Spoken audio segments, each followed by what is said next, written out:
తెలుగు రాష్ట్రాలకు వాతావరణ శాఖ మరో అప్డేట్ ఇచ్చింది. బంగాళాఖాతంలో మరో అల్పపీడనం ఏర్పడనుందని, ఇది పశ్చిమ మధ్య బంగాళాఖాతంలో ఆనుకొని వాయువ్య బంగాళాఖాతంలో ఏర్పడనున్నట్లు విశాఖ వాతావరణ కేంద్రం తెలిపింది. వాయువ్య బంగాళాఖాతంలో ఏర్పడిన అల్పపీడనం ఉత్తరాంధ్ర, దక్షిణ ఒడిశా తీరాలకు ఆనుకొని బలపడనుంది. దీంతో ఒడిశా మీదుగా పశ్చిమ మధ్య బంగాళాఖాతం వరకు రుతుపవన ద్రోణి ఏర్పడుతోందని విశాఖ తుఫాన్ హెచ్చరికల కేంద్రం హెచ్చరించింది. మరిన్ని అప్డేట్స్ మా ప్రతినిధి జార్జ్ అందిస్తారు. జార్జ్, పశ్చిమ మధ్య బంగాళాఖాతం దాని ఆనుకుని ఉన్న వాయువ్య బంగాళాఖాతంలో అల్పపీడనం ఏర్పడింది. దీనికి తోడు ఉపరితల ఆవర్తనం 7.6 కిలోమీటర్ల ఎత్తులో విస్తరించి ఉంది. అయితే వీటి ప్రభావంతో రాబోయే 4 రోజుల పాటు కూడా రాష్ట్ర వ్యాప్తంగా విస్తారంగా మోస్తారు నుంచి భారీ వర్షాలు చాలా చోట్ల కూడా కురిసే అవకాశం ఉన్నట్లు వాతావరణ శాఖ చెప్తూ ఉంది. ఇప్పటికే చూసుకున్నట్లయితే కనుక చాలా చోట్ల కూడా చెదురుమదురు నుంచి మోస్తారు వర్షాలు సైతం కూడా కురుస్తున్నాయి. అయితే రేపటి నుంచి కూడా భారీ వర్షాలు కూడా చాలా చోట్ల నమోదయ్యే అవకాశాలు ఉన్నట్లు చెప్తూ ఉన్నారు.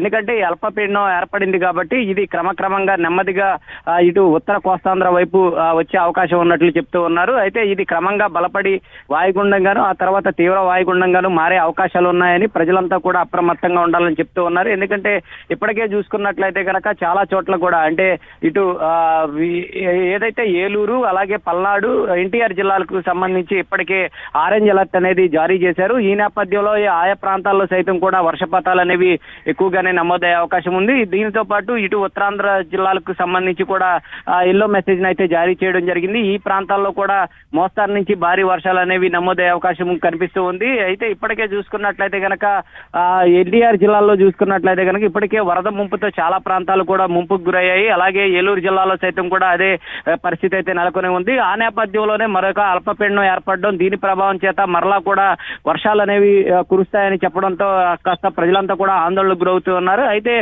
ఈ అల్పపీడనం బలపడిన తర్వాత దాని గమనం ఏ విధంగా ఉంటుందనేది కూడా తెలిపే అవకాశం కనిపిస్తూ ఉంది. అది ముఖ్యంగా చూసుకున్నట్లయితే కనుక ఇటు ఉత్తరాంధ్ర తీరాల మధ్యనే తీరం దాటే అవకాశం కనిపిస్తూ ఉంది. ఇది కనుక తుఫాన్ గా మారినట్లయితే కనుక భారీ వర్షాలు చాలా చోట్ల కూడా నమోదయ్యే అవకాశం అయితే కనిపిస్తూ ఉంది. ప్రస్తుతానికి ఇది అల్పపీడనంగా ఏర్పడి ఆ తర్వాత రాబోయే ఒక 2 రోజుల్లో దీని గమనం అయితే తెలిసే అవకాశం ఉన్నట్లు వాతావరణ శాఖ చెబుతూ ఉంది. అంటే జార్జ్, ఒకవేళ ఈ అల్పపీడనం ఎఫెక్ట్ కనుక ఉంటే ముఖ్యంగా ఏ ప్రాంతాలపైన ఉండే అవకాశం ఉన్నట్టుగా చెప్తున్నారు? ఈ అల్పపీడన ప్రభావం ముఖ్యంగా ఉత్తర కోస్తాంధ్ర జిల్లాల్లో ఉన్న అన్ని జిల్లాలు ఏవైతే ఉన్నాయో వాటిలన్నిటి మీద కూడా దీని ప్రభావం ఎక్కువగా ఉండే అవకాశం ఉన్నట్లు వాతావరణ శాఖ చెబుతూ ఉంది.